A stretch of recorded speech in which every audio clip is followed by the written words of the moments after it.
Ողջույն իմ սիրելի հետևորդներ, այսօր որոշել եմ ձեզ համար պատրաստել մի հետաքրքիր թխվածք կրուասաններ, բայց այս անգամ պատրաստելու եմ իրիսային միջուկով։ Տեսնենք թե ինչպես կստացվի,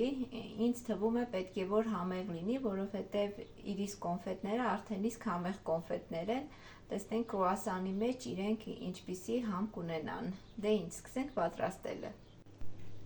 Մեզ անհրաժեշտ է շերտավոր խմոր, իրիս կոնֆետներ,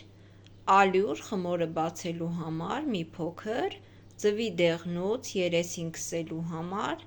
և այնտեղ ես ունեմ պատրաստի ջնարակ վրան զարդարելու համար։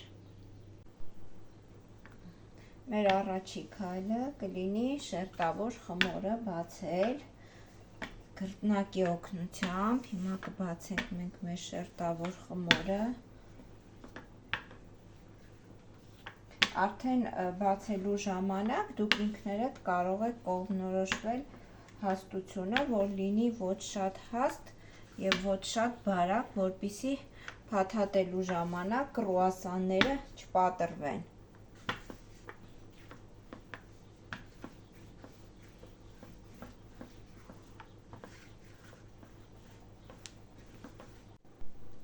Սիրելի հետևորդներ, ես խմորը բացեցի, այստեղ դանակի օգնությամբ բաժանեցի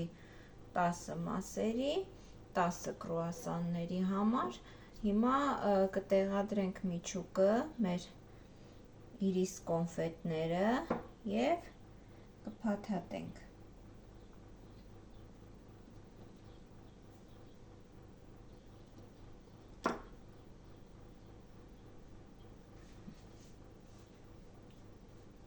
Հիմա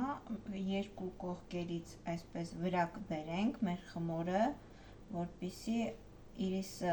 հալվելուց հետո չտարածվի, ջեռոցի տապակի մեջ չդուրս գա կողքերից և այսպես կփաթաթենք։ Եվ արդեն հասանք մեր վերջին կրուասանին,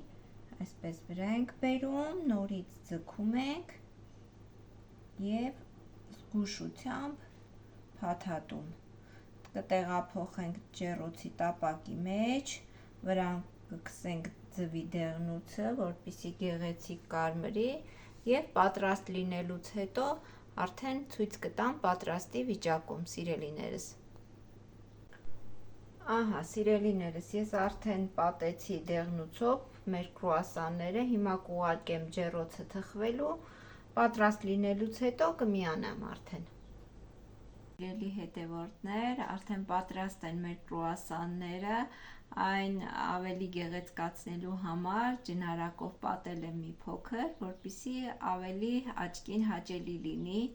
Շնորհակալ եմ դիտելու համար, դուք էլ փորձել պատրաստեք այսպիսի գեղեցիկ կրուասաններ, հյուրասիրել ձեր մտերիմներին, բոլորից բարեախորժակ և բարի դիտում։ Շնորհակալություն, շարունակեք հետևել իմ հոլովակներին և բաժանորդագրվել իմ ալիքին։ Առայժմ։